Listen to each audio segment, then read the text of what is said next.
Durag Diaries. Tottenham lose yet again. I'm numb to the pain at this point, people. I'm gonna be honest. Ange, I don't know if I can defend this man anymore. We've got to a point where we've lost to every team below us, barring Southampton. Every team below us, barring Southampton. I don't care about the injuries at this point. I don't care. We've had good enough squads to beat the likes of Everton, beat the likes of Leicester, to beat the likes of Wolves. How could we not win? It's just pathetic, man. Pedro Porro, this terrorist, this rat.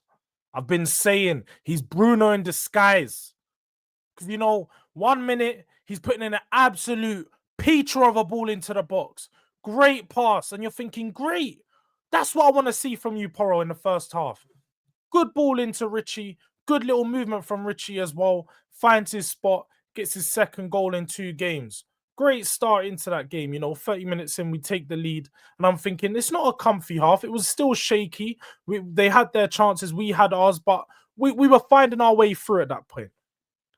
But then we come out of the second half and Pedro Porro doing Pedro Porro things. He's an absolute idiot. He's an idiot. Because why is he giving it away? The lazy pass within 30 seconds into the half, by the way. So you've just come out. And this shows where there's a mentality problem. This shows where there's a mentality issue. Because 30 seconds into the first half, the team implodes. And when I say the team, it wasn't even the team. Pedro Porro makes a horrible pass. And one thing I do need to point out as well, my man Ben 10, I big him up a lot because I think he's a baller. And he is a baller. But he can't play the 6. And this is where my problems are with Ange. And these are the things that I can no longer accept. And I mean, it's been a problem for a while, but I can't defend because the decision-making isn't making sense. Yeah, Pedro Porro, look, he gave away 2 of the goals. And you can sit there and we can blame him for the fact that he made us lose the game in that moment. But we had 40 minutes to come back. and then what do we see? Finally, he puts Archie Gray into midfield. We've been calling for it. We've been asking for it. I said after the game against Hoffenheim, the left-back experiment is done. Finito. Just play Reguilon there. I don't even rate Reguilon. But still, just put him there. Man, call him the regular Don. But he had a decent game when he came on. He would have done a better job than Archie Gray did. Archie Gray will do a better job than Bentancur will in the 6 because back to it, he doesn't have positional awareness. This is the problem when you play either Bergvall, Sarr, or Bentancur in the 6, or Basuma. Basuma's a bit better than at the rest of them done this, but positional awareness is key when you're playing the 6. You've got to make sure that you're disciplined in where you're moving and you don't press too high. You don't run out of positions because when you leave your position, when you leave your post, it's wide open. Her legs are wide open. And that's exactly what happened. El Khanous just glided through midfield and passed it into the corner of the goal. It's just poor. It's poor all round. The decision-making from Ange isn't making sense. He come out after the game and said Pap Sarr was injured. Why play him? Why play him? It doesn't make no sense. Archie Gray is a natural-made midfielder. Put him in there and make Archie Gray play. Make Archie Gray play. And make Reguilon day. Like, come on, man. These are basic things. Basic moves that you need to do, but he's overcomplicating it, making players play more minutes than they need to in an already tough situation. Now, this is one thing I can't take away. I can't blame Ange for. Daniel Levy, the crook. He just sat there with his head looking like a bowling ball, just staring at us, watching the game. He has the cheek to stand up after the game and just look over and just... Like he's looking over like, this is my empire. Yeah, this is your empire. 15th fucking place, blood. This is the empire that you built. Yeah, it's worth a lot of money, but it ain't shit. We ain't respected as a club no more. We ain't respected. My Tottenham this was. Like, what's going on? What's this guy's taking us for a joke? He's taking us for an absolute joke, and I just can't take it no more, man. I really just can't take it no more. Like, this team's just... letting us down every game. And then we're looking at the fact that they come out this morning and cool, they're the backing ANGE. We knew this was going to happen. We know they're going to back ANGE until they get through the cup games. And then if we don't get through those, they're going to sack him. But the fact that after they said I'm going to back ANGE, they contradict themselves literally straight away. Because then they said, we're only going to get one signing. What do you mean? They're going to try and get at least one signing. Nah. People, nah. Look, make sure you subscribe to the channel. Yeah. Make sure you're liking on the video because the tears and pain is mad right now. The tears and pain is mad. And as you can see, we're on the road to 2K. So the support is much appreciated. Follow me on the socials all over here.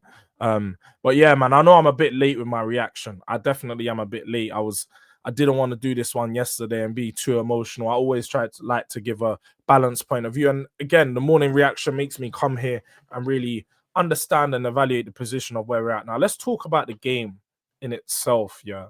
I think again, the lineups is where we went wrong. One thing the commentators were pointing out quite a lot, and one thing that we always notice is when you play Kulusevski out on the right, you tend to take him out of the game. Mikey Moore should have started. Mikey Moore has been brilliant in the past 2 games when he's come off the bench. And I don't know his fitness levels, but he looks more than fit enough to potentially start a game and maybe come off at the end of a game.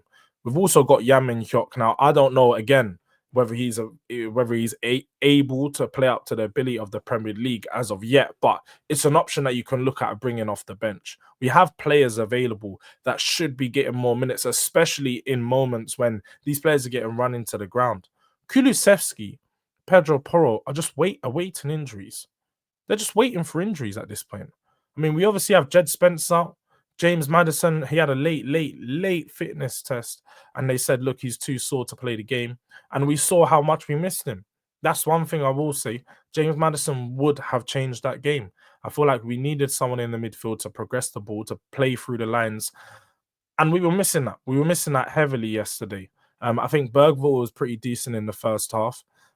He was moving the ball well, doing some great switches of play. And Sonny started the game really bright as well. I feel like Sonny was actually taking responsibility, you know, really being a captain and a leader to try lead us up the pitch. And he created a few decent openings early on. Almost saw vintage Sonny goal, you know, cutting in off the left side, finding that bottom corner. But after that first half, it was just poor, man. It was like Pedro Porro. Oh, how could I forget to mention this? How could I forget to mention this? This is why I call him Bruno Fernandes. Because there was a great moment in the second half where he peeled through, beat 1-2 man, found himself in a perfect area. You know, in that half space between the 6-yard box and the edge of the 18-yard box on the right-hand side, where he could either... there was only one option, really. The option was to spray it across goal. There was Mikey Moore inside and I believe Son inside. All he had to do was spray it across goal and it would have been an easy tap-in. But no!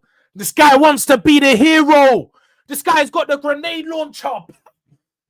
Just man thinks he can rocket there from them acute angles. And he just rasses it wide, man, honestly. And then after that, again, just shooting and shooting. And bro, I told you before, you're not the 10. You're not the guy we want to be taking in those moments. We need to sign someone else who can really have impact in that final third area with the ball at his feet, because at the moment, we've got no players stepping up to try and make that happen. Kulusevski, again, like, I think he had a half-decent game, couldn't really do as much as he wanted because he was out on that right-hand side. I think it limits him because the space isn't as open, and a lot of players know he's going to cut in on his left-hand side, so it limits his ability to take on his man. So I feel like we need to... Ange, obviously, Ange is doing Ange things right now. He's not listening to no one. He's being stubborn and he's making bad decisions. And at this point, no, I can't defend this, bro. I can't defend this, man. I can't defend these results. It's not good enough. None of this is good enough. There's no amount of excuses you can use to lose against 3 of the bottom 4 sides, even with 10 players out, because I'm pretty sure they ended, bruv.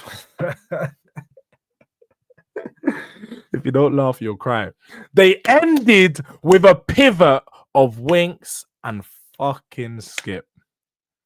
They ended with a midfield pivot to see out the game of Winks and Skip. And better yet, just to make matters worse, Jamie Vardy doing Jamie Vardy things and pointing to the Premier League badge again. It's just a joke, man. The club's becoming a joke. I don't know if I can